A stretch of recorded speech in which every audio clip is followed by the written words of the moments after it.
If you've ever taken someone for granted and only realized it after they were gone, this story is going to hit you harder than you expect. Victor Okonkwo had everything: a company worth $2 billion, an office on the 52nd floor, 300 employees who called him Sir. But when he fired the woman who had been by his side for 26 years, the woman who built his calendar and guarded his door and remembered his daughter's birthday when he forgot, she didn't scream. She didn't cry. She looked him in the eye and said 2 words: "Thank you." And those 2 words kept Victor Okonkwo awake for the next 3 years. So glad you're here. Before the story starts, please like and subscribe. And one more thing, drop your location in the comments. Are you watching from Chicago, Accra, maybe Montego Bay or Dublin?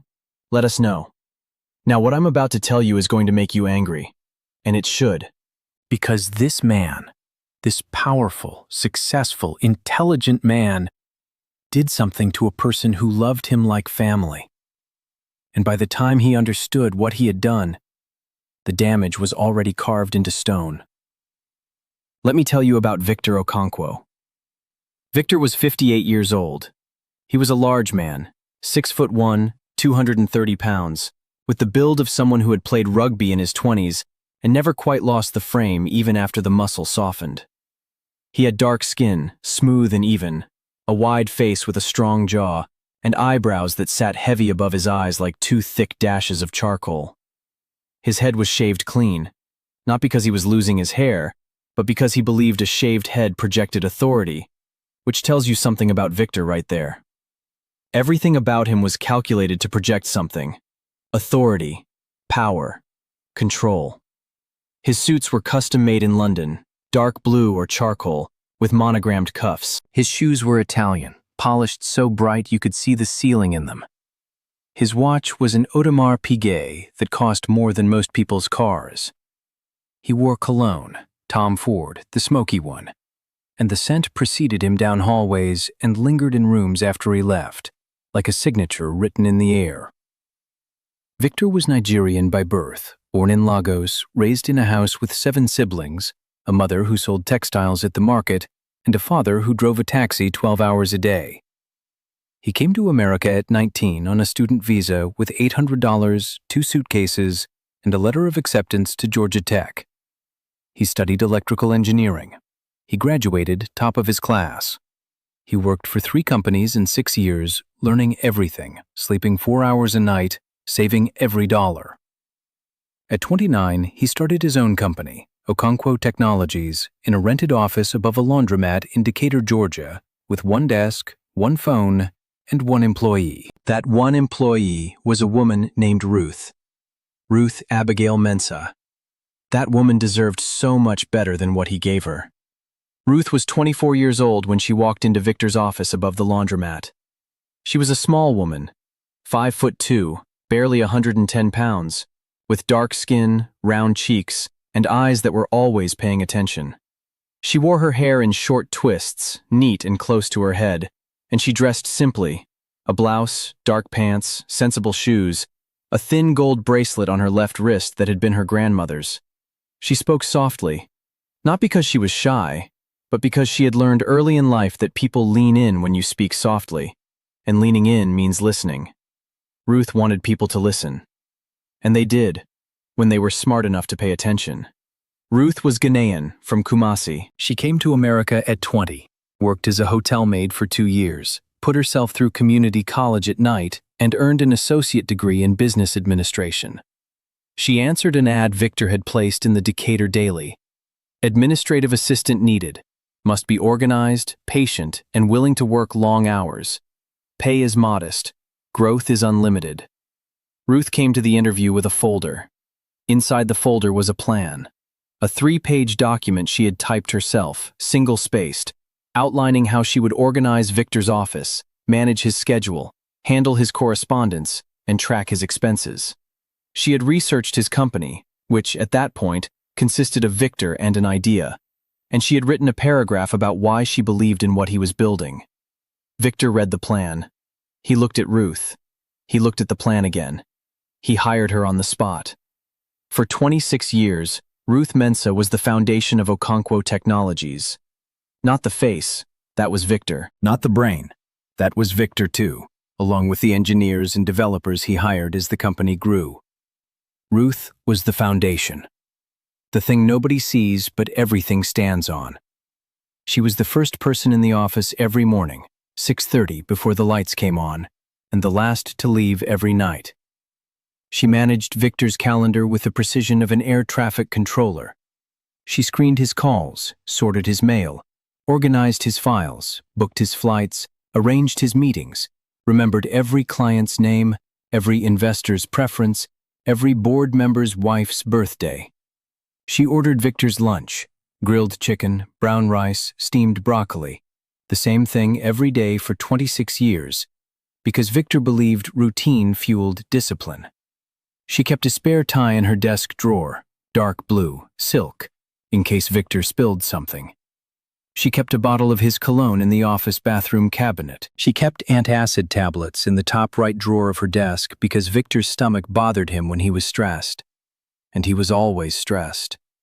She knew things about Victor that his own family didn't know. She knew he was afraid of flying, not the dramatic, sweating kind of fear, but a quiet, private anxiety that showed itself in small ways. His hands would grip the armrests during takeoff. His jaw would clench during turbulence. Once, on a flight to London, the plane hit an air pocket and dropped what felt like 50 feet, and Victor grabbed Ruth's wrist, not her hand, her wrist, and held on until the plane steadied. He never mentioned it afterward. Neither did she. But from that day on, Ruth always sat in the seat beside him on flights, and she always brought a bag of salted peanuts, because eating something gave his hands something to do instead of gripping the armrest.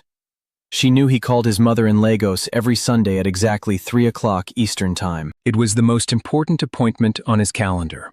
More important than any investor meeting, any board presentation, any deal. If Victor was in a meeting at 3 o'clock on Sunday, which sometimes happened because business doesn't respect the Sabbath, Ruth would walk into that meeting room, lean down to his ear and whisper, "Your mother." Victor would stand up, excuse himself, and take the call. Nobody questioned it, because Ruth had made it clear in her quiet, immovable way that the Sunday call was sacred. She knew he cried in his office the day his father died. She got the call first, from Victor's sister in Lagos, who couldn't reach Victor because Victor was in a meeting with 24 people. Ruth interrupted the meeting. She pulled Victor into the hallway. She told him. She watched his face collapse, not dramatically, not with a shout or a gasp, but silently, the way a sandcastle collapses when a wave reaches it. He walked into his office and closed the door, and Ruth heard sounds through that door that she would never describe to anyone. The private, ugly, necessary sounds of a man grieving his father. She stood outside that door for 20 minutes. She turned away 3 people who came looking for Victor. She told them he was in a call. She guarded his grief the way she guarded everything else about him. Faithfully, invisibly, without asking for credit or thanks. Ruth also knew Victor's daughter, Amara. Now let me tell you about this, because this is the part that matters most. Not the business, not the empire, not the $2 billion. This part. Amara was born when Victor was 35, and the company was just starting to make real money. Revenue hitting 8 figures for the first time, new offices opening, the glass tower downtown still a dream, but getting closer. Amara's mother, Sandra, was a marketing executive Victor had met at a conference. They married quickly. Too quickly, as it turned out.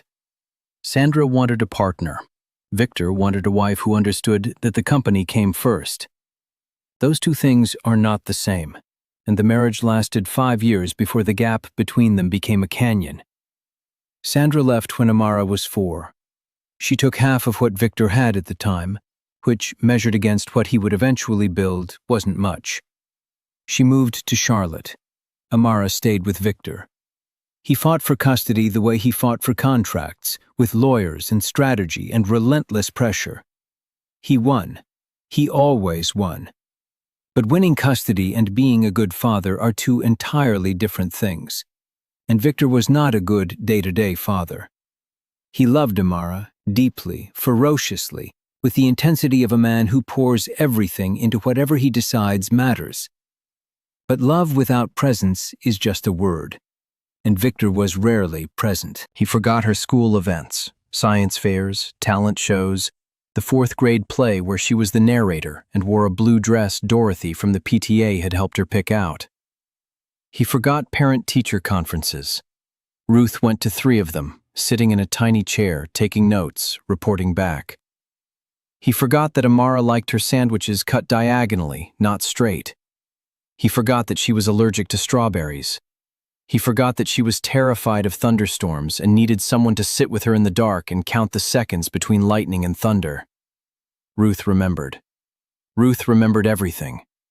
Ruth sent the birthday cards, every year signed, "Love, Dad," because Victor always forgot until the day after, and by then, Ruth had already handled it.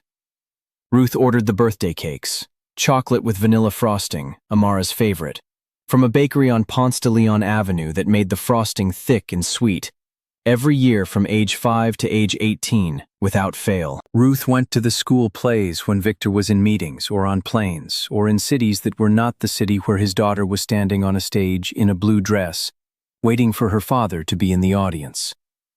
Ruth sat in the back row of those auditoriums. She clapped.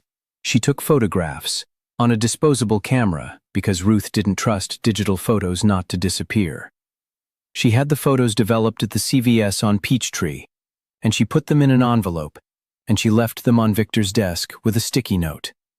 She was wonderful. You should have been there. Victor always looked at the photos. He always felt something, a pang, a tightness, a flash of guilt that disappeared as soon as the next meeting started. But he never changed.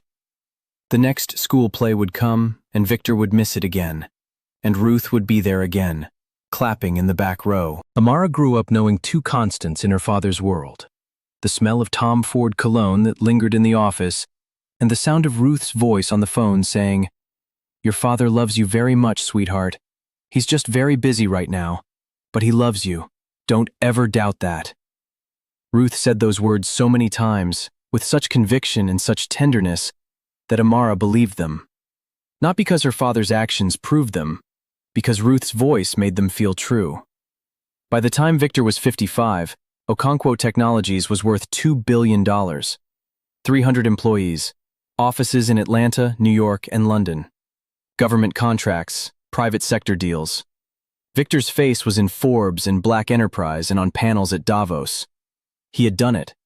The boy from Lagos, the taxi driver's son with $800 and a student visa, had built something extraordinary. And standing beside him, not behind him, beside him, though she always made it look like behind, was Ruth. 26 years, 9,500 days. She had watched the company grow from one desk above a laundromat to a corner office on the 52nd floor of a glass tower that bore Victor's name. But what happened next, and I need you to listen carefully, because this is where it all goes wrong, started with a man who knew the price of everything and the value of nothing. Victor hired a new chief operating officer, a man named Bradley Grant. Bradley was 41 years old, Harvard MBA, previously at McKinsey. He was tall, blonde, wore slim-fit suits, and spoke in a language that Ruth didn't recognize, not English, not business, but something in between.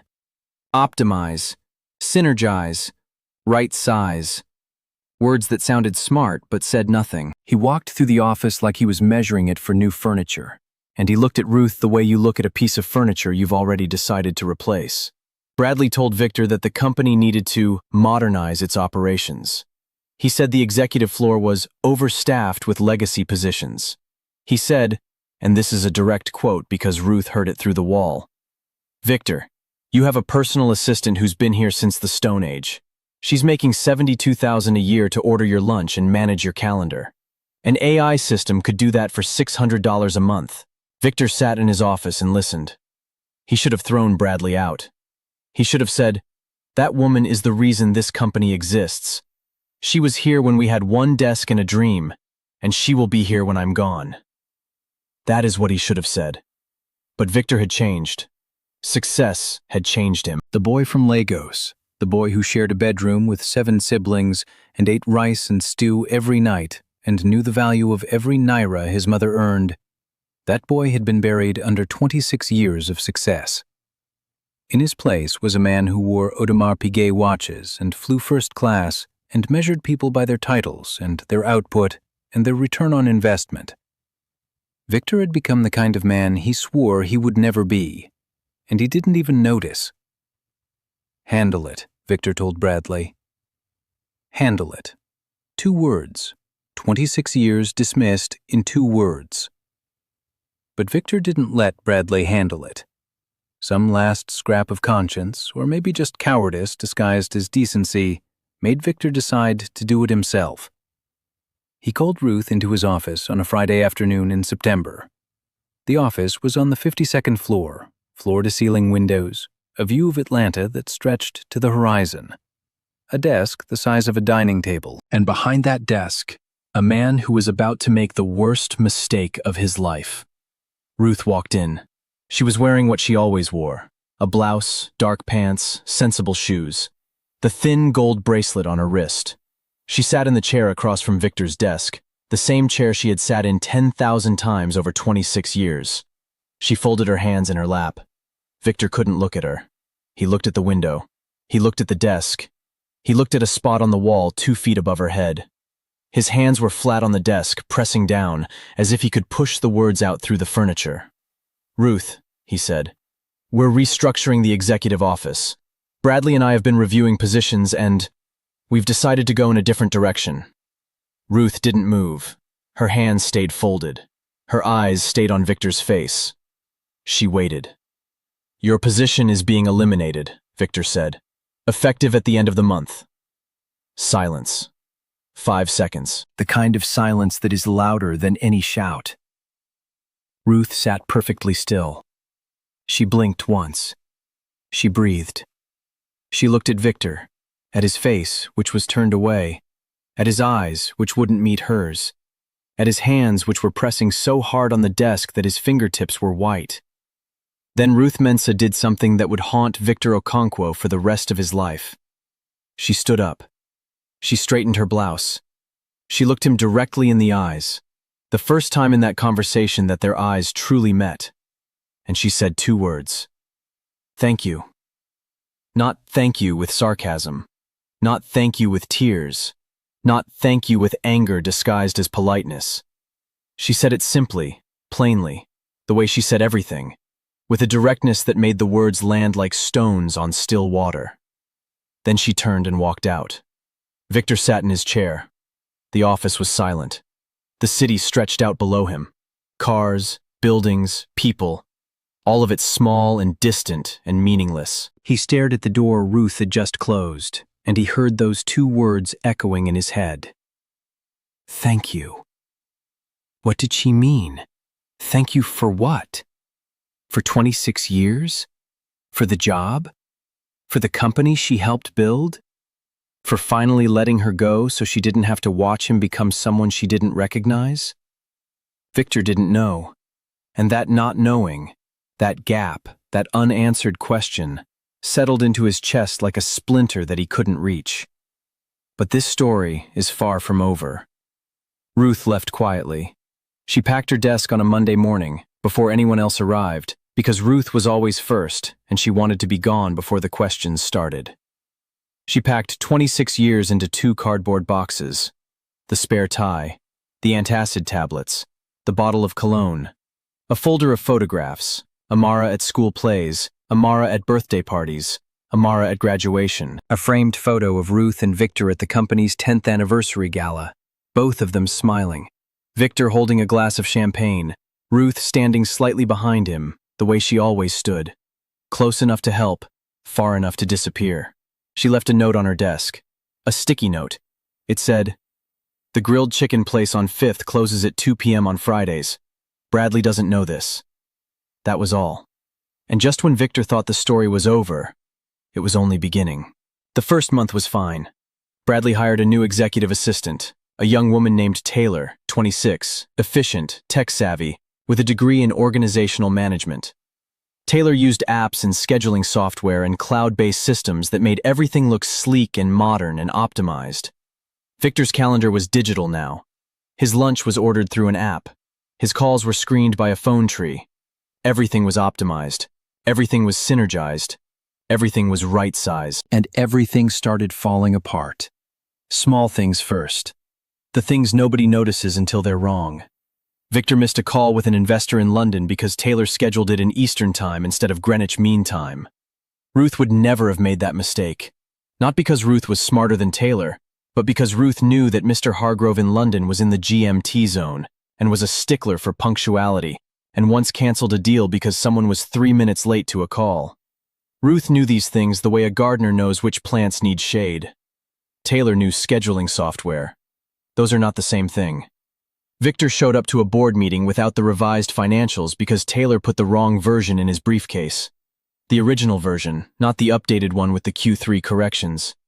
Victor didn't realize it until he was standing at the podium, in front of 12 board members, reading numbers that didn't match the projections on the screen behind him. The room went quiet. Victor recovered. He always recovered. He was good at that. But the damage was done. 3 board members called him afterward with concerns. Ruth would never have let that happen. Ruth read every document that went into that briefcase. She cross-referenced page numbers. She checked dates. She did this at 9 o'clock every night, sitting at her desk with a cup of tea, going through the next day's materials line by line, because she understood something that Taylor and Bradley and all their apps and software and cloud-based systems did not understand. A briefcase is not just a bag. It is a representation of the man who carries it. And if the briefcase is wrong, the man looks wrong.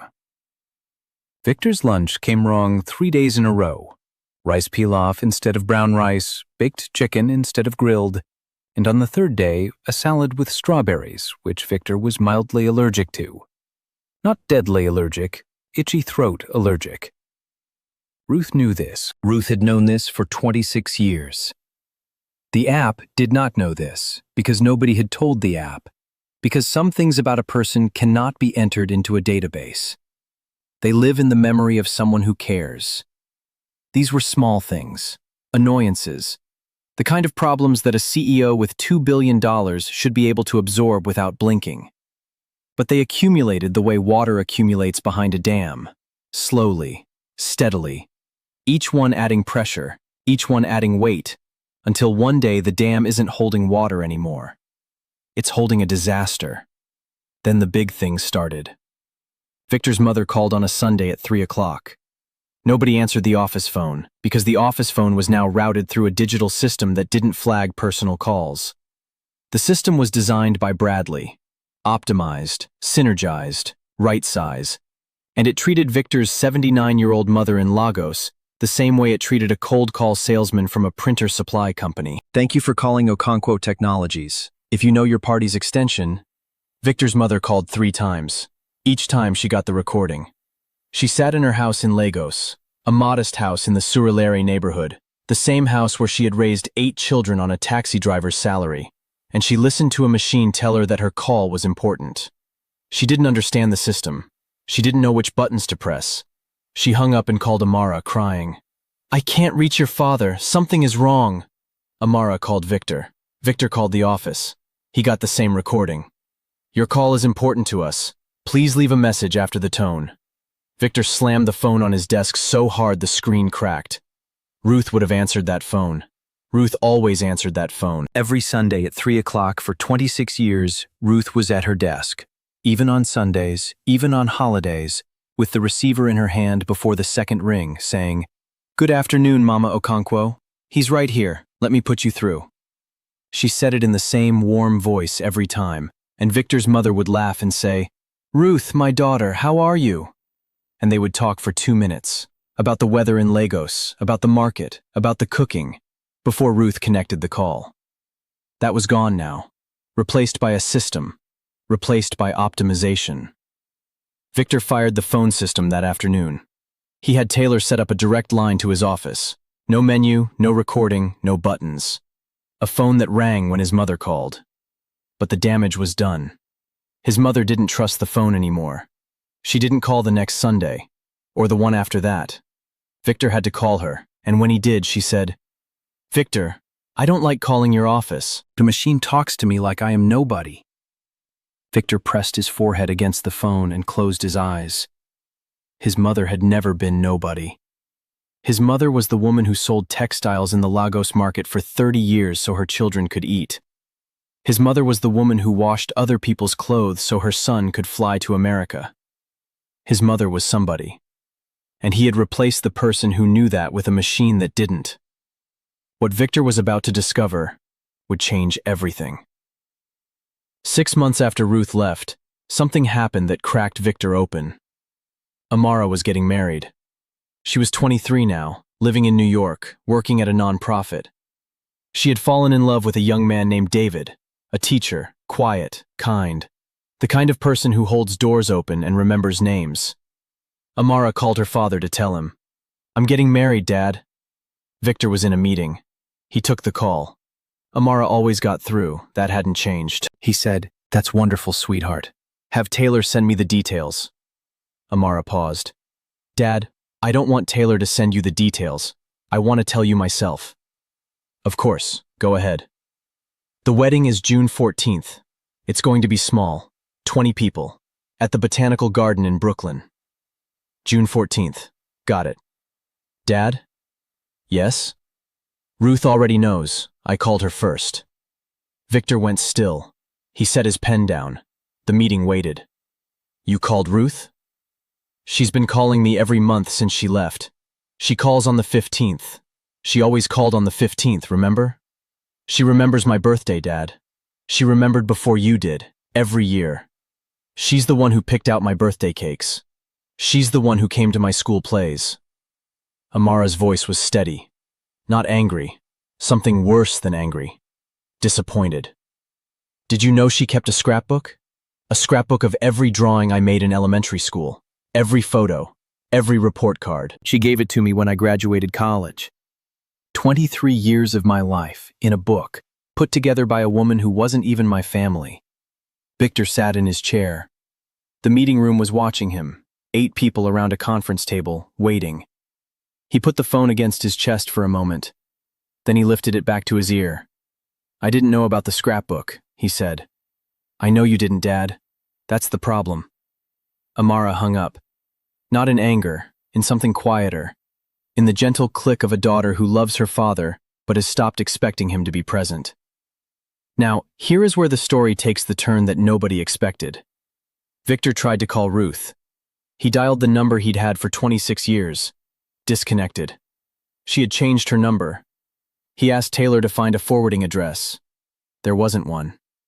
He asked HR to pull Ruth's personnel file. The file had an address in East Atlanta, her old apartment. But when Victor sent a letter, it came back stamped, "Return to sender."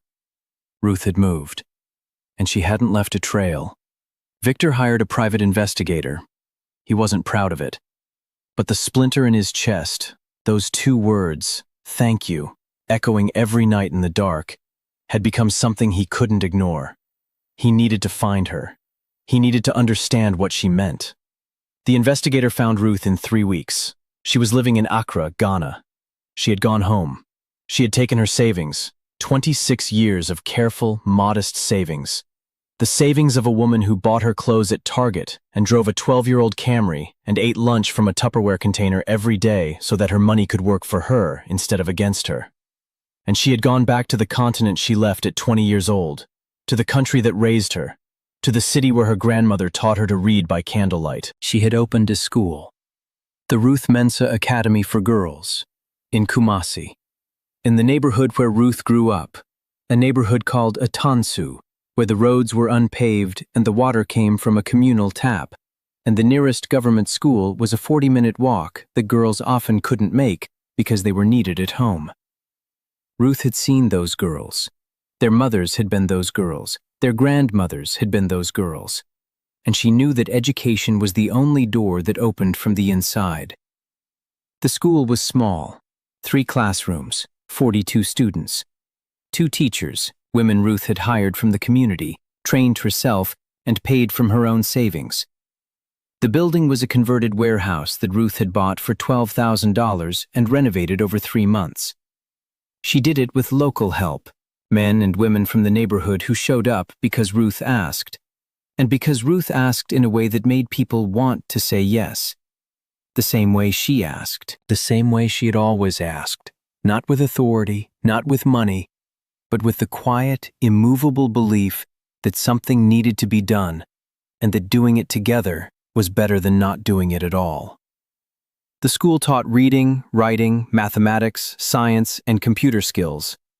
The computer lab was a single room with 4 refurbished laptops that Ruth had bought at a second-hand electronics market in Accra, carried on a bus for 4 hours, and set up herself using YouTube tutorials and a determination that bordered on stubbornness.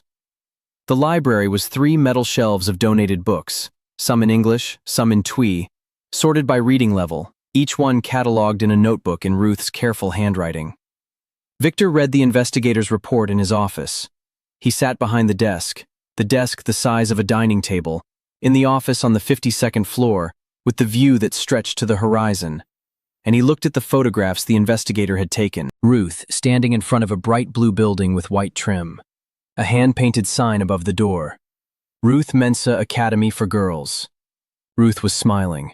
Not the careful, measured smile she wore in the office, but a full, open, unbuttoned smile. The kind of smile that uses every muscle in the face. She was wearing a simple blouse and a long skirt and the thin gold bracelet, and she was surrounded by girls. Girls in white shirts and blue skirts. Girls with braids and beads and bright, curious eyes. Girls who were reaching for her hands and pulling at her arms and laughing. Ruth, sitting at a desk in one of the classrooms, bending over a notebook with a girl who looked about 10.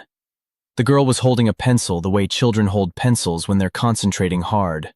Tight, with the tongue poking out of the corner of the mouth. Ruth was pointing at something on the page, explaining, patient. The same patience she brought to every spreadsheet and every phone call and every time she said, "Your father loves you very much," to a daughter who needed to hear it. Ruth, standing in the courtyard, teaching a group of girls to jump rope. Her bracelet catching the sun, her face alive. Victor looked at these photographs for a long time. He set them on the desk. He set them in a line, the way you lay out playing cards. He studied each one. Then he stood up. He walked to the window.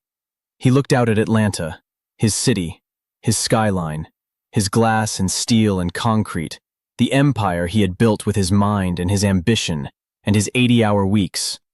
And he felt something shift inside him. Something foundational, like a tectonic plate moving. He felt small, not in stature, in significance. Because out there, across an ocean, on a continent he had not visited since he was 19 years old, a woman he had fired was doing something that mattered more than anything he had ever done with his $2 billion. She was teaching 42 girls to read. She was opening doors that the world had tried to keep shut.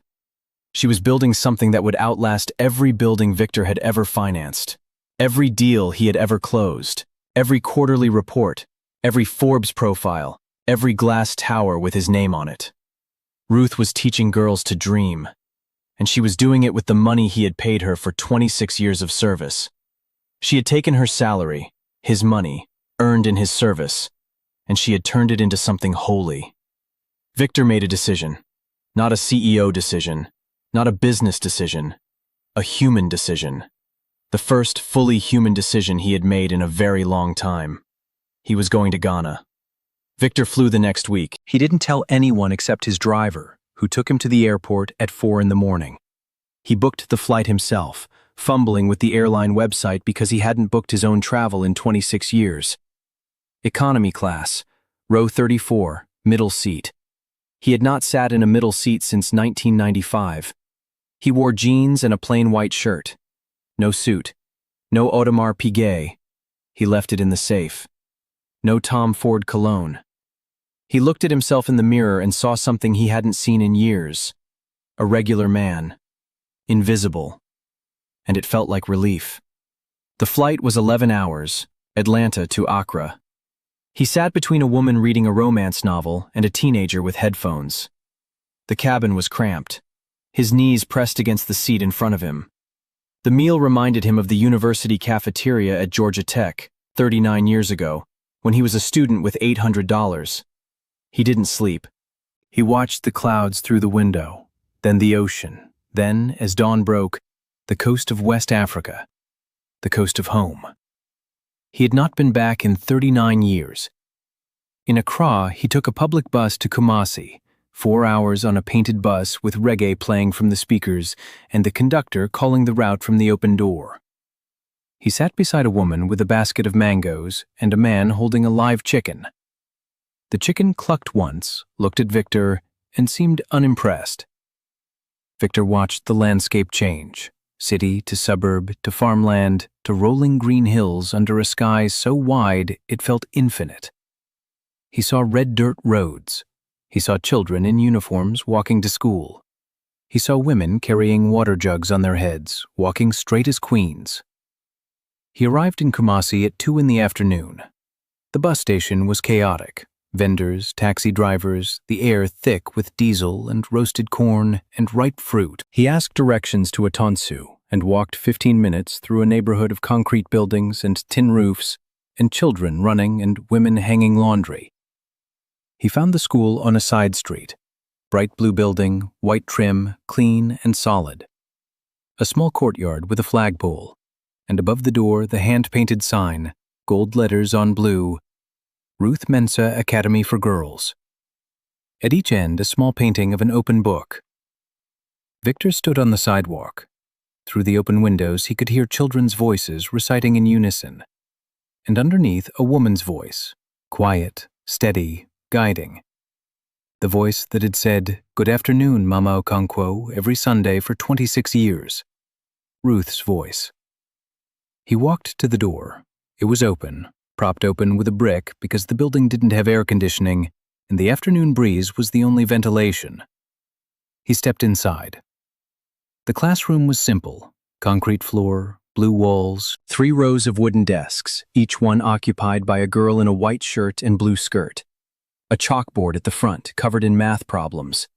And at the front of the room, standing beside the chalkboard, a piece of chalk in her hand, was Ruth. She looked the same.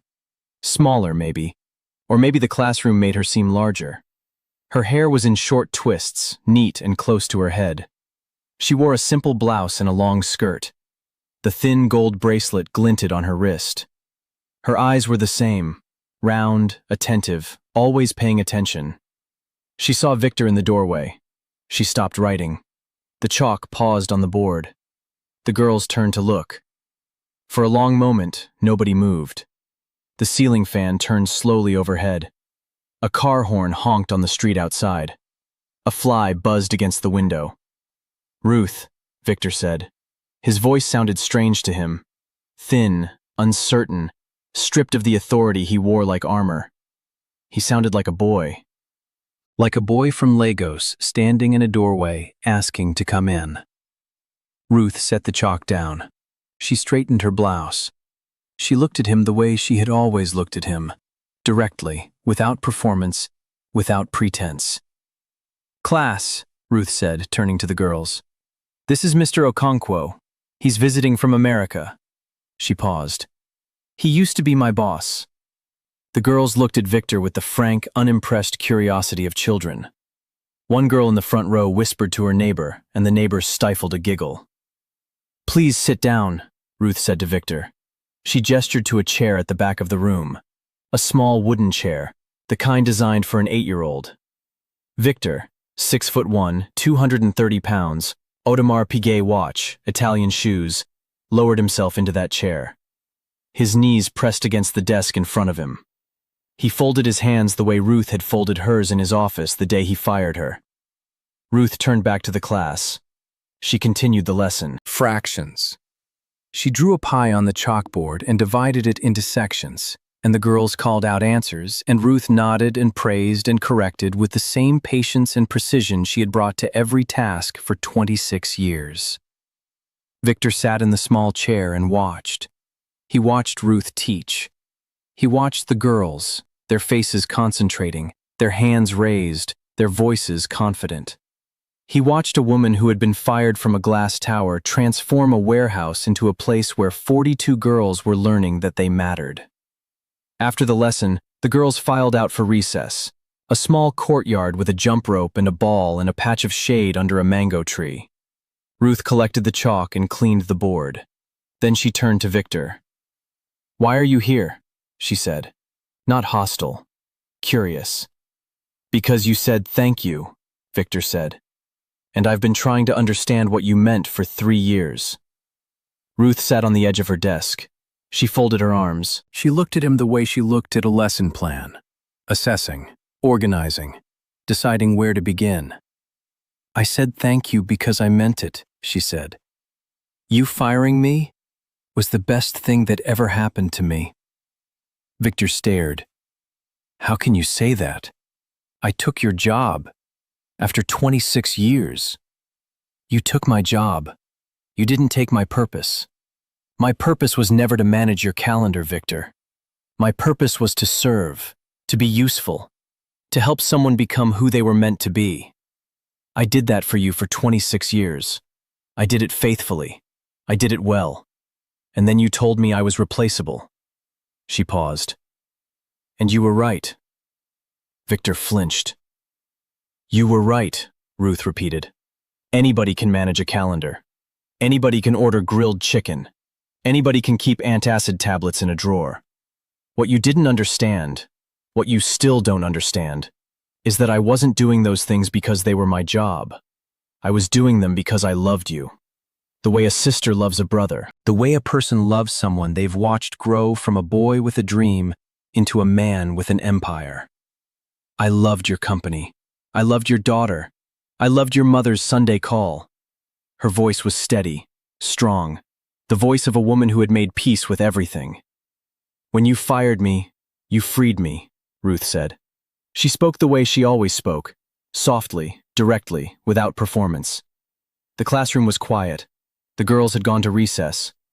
Through the window, Victor could hear them laughing and jumping rope in the courtyard.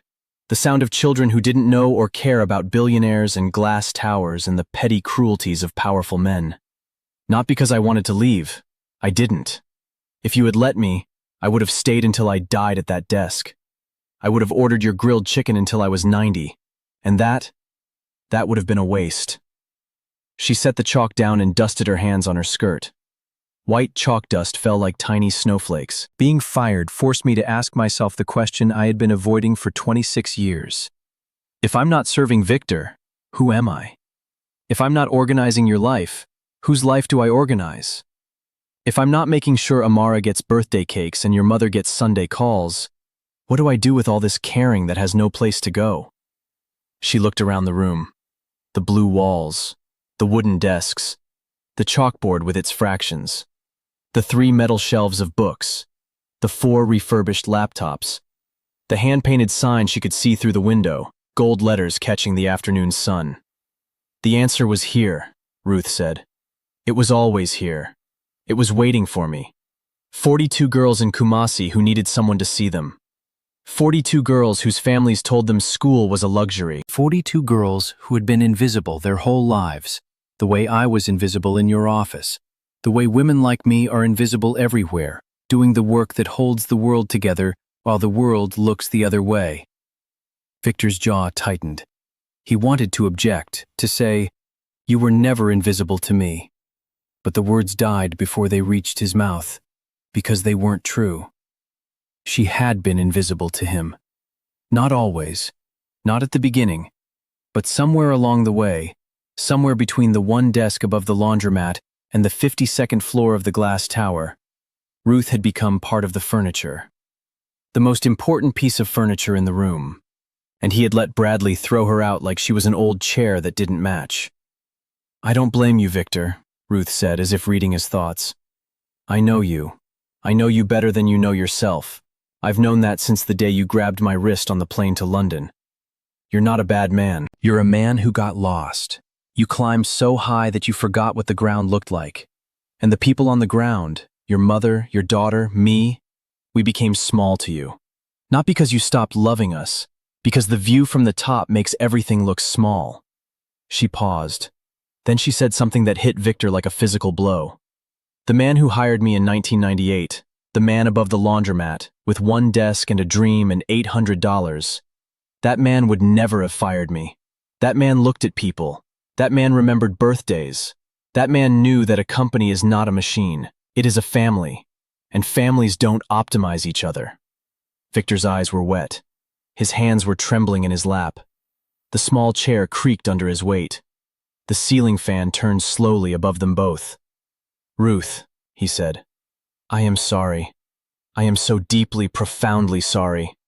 For the firing, for Bradley, for every school play I missed, for every Sunday call I let a machine answer, for every time I looked at a spreadsheet instead of looking at you."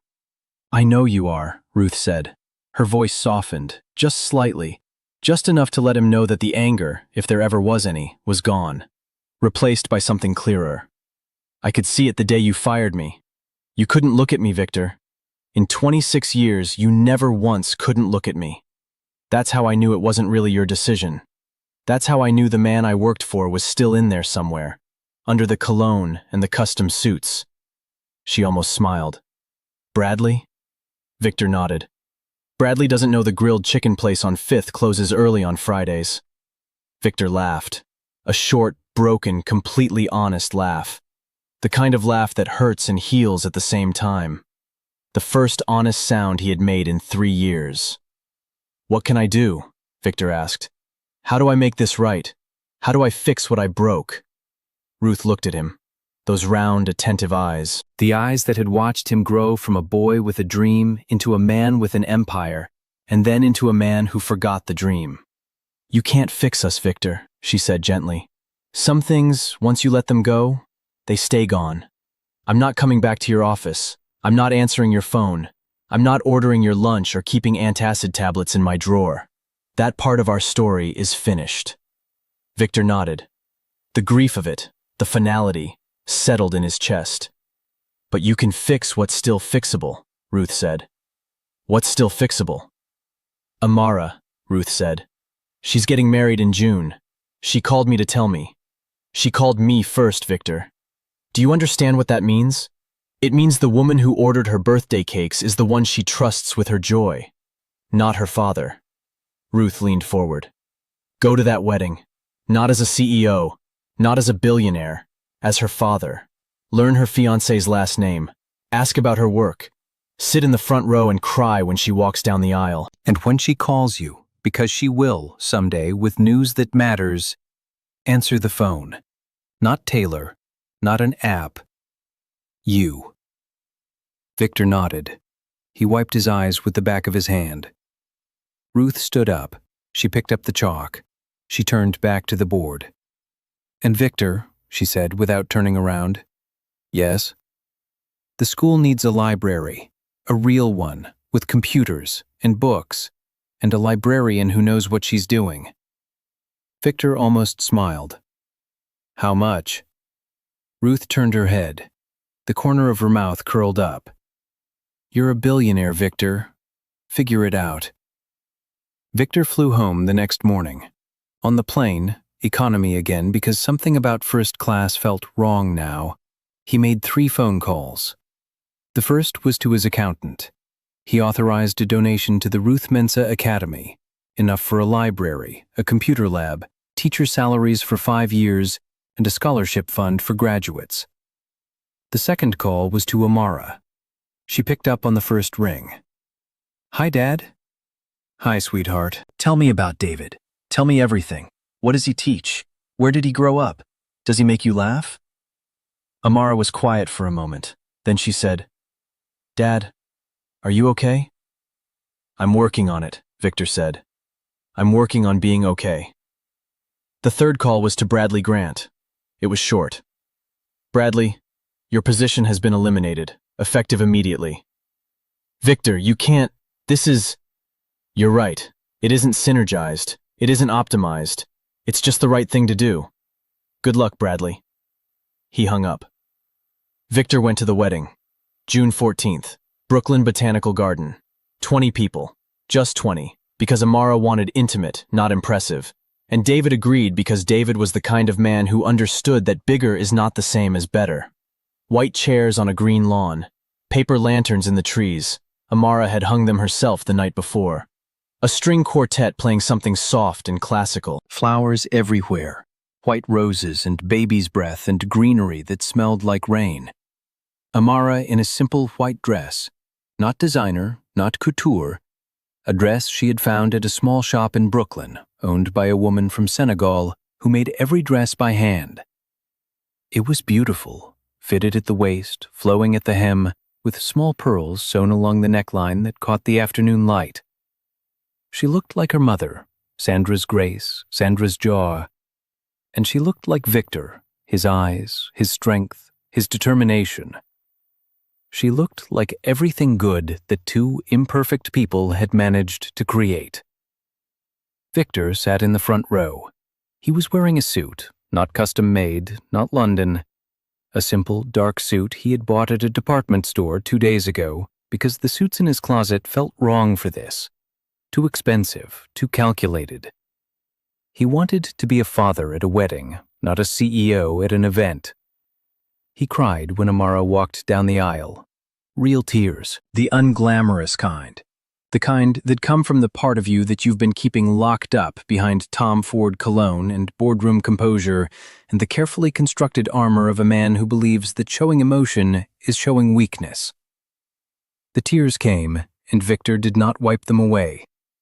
He let them fall, down his cheeks, onto his plain suit, onto his hands folded in his lap. He let the people in the chairs around him see. He let David see. He let Amara see. And Amara saw. She was walking toward the altar, toward David, toward the rest of her life, and she saw her father in the front row, crying. Not checking his phone, not looking at his watch, crying. And she smiled, a smile so wide and so full and so true that Victor felt it in his chest like a second heartbeat. After the ceremony, Amara came to him. She put her arms around his neck, her arms still so small, still the arms that used to wrap around him during thunderstorms, and she said, "You came." "I came." "You're crying." "I'm crying." She pulled back and looked at him. Those hazel brown eyes, his mother's eyes, the eyes of a family that stretched from Lagos to Atlanta to Brooklyn. "Ruth told you to come, didn't she?" Victor laughed, a wet, honest, unguarded laugh. "Ruth told me to do a lot of things. For 26 years she told me what I needed to hear. I just finally started listening." Amara smiled. She reached into her bouquet, the bundle of white roses she had carried down the aisle, and pulled out a card. A small card, cream-colored, with a border of tiny flowers. She had tucked it between the stems, carried it against the roses, walked her whole wedding aisle with it. "She sent me this," Amara said. "Read it." Victor took the card. Ruth's handwriting. The same careful, steady handwriting that had written 10,000 memos and 100 birthday cards and one sticky note about the grilled chicken place. The card had a Ghanaian proverb printed at the top in gold ink. It takes a village to raise a child, but it only takes one good heart to change a life. Below the proverb, in Ruth's handwriting, "Dear Amara, I am so proud of you. I have been proud of you since the day I watched you play a tree in your second-grade play, and you were the best tree that stage has ever seen. Be happy. Be kind. Be loved. Your father is a good man who sometimes forgets to be present. Remind him. Love, Auntie Ruth." Victor held the card. His hands were steady now. The tears had dried. Something had settled inside him. Not peace exactly, but the beginning of peace. The foundation of it. The first plank. That evening, after the reception, after the toasts and the dancing and the cake and the laughter, Victor sat alone on a bench in the botanical garden. The paper lanterns swayed in the night breeze, casting patterns of warm light across the grass. The sound of music drifted from inside the tent, growing softer as the evening wound down. The air smelled like roses and cut grass and the lingering sweetness of wedding cake. Victor pulled out his phone and typed a message. Not a call, a message. Because some things are better written than spoken. Because Ruth understood the written word better than anyone he had ever known. Because she had taught him, over 26 years, that the most important communications are the ones you take time to get right. He typed, Ruth, the library is funded. 5 years of salaries. Scholarship fund for 20 girls. It's not enough. It will never be enough. But it's a start. Thank you. For 26 years. For Amara. For the scrapbook. For the Sunday calls. For the grilled chicken. For the antacid tablets. For everything I was too blind to see. You were never replaceable. I was just too foolish to know it. Victor. He sent it. He didn't know if Ruth would read it. He didn't know if she would respond. He didn't need to know. Some messages aren't sent to get an answer. They're sent to set the truth free. The next morning, his phone buzzed. One message. From a Ghanaian number he didn't recognize. It said, You're welcome, Victor. Now go call your mother. It's Sunday. Victor looked at the clock. 2:55 p.m. He picked up the phone. He dialed Lagos. His mother answered on the second ring. Victor, is that you? It's me, Mama. It's Sunday. How are you? Oh, my son, I'm fine. I'm just fine. They talked for 45 minutes. Victor didn't look at his watch. He didn't check his email. He didn't glance at a screen. He sat in a chair, a regular chair, not a 52nd floor throne. And he talked to his mother the way Ruth would have wanted him to. The way he should have been talking to her for years. When he hung up, the room was quiet. The apartment was still. Victor sat with his hands in his lap and his eyes closed. And for the first time in 3 years, the splinter in his chest was gone. Not because the words, thank you, had stopped echoing, but because he finally understood what they meant. Thank you for setting me free. Thank you for showing me that my value was never in your calendar. Thank you for making the mistake that led me home. And thank you for being the kind of man who would fly economy to Ghana and sit in a child's chair and cry. Because that man, the crying man in the small chair, was the man Ruth had always believed was in there. Underneath the cologne and the watch and the suits. The boy from Lagos, the taxi driver's son, the one who still called his mother every Sunday. That man was worth believing in. He always had been. He just forgot. That's the end of today's story, but the lessons last forever. Like this video, subscribe if you haven't, and tell us in the comments, which character reminded you of someone in your own life? See you soon.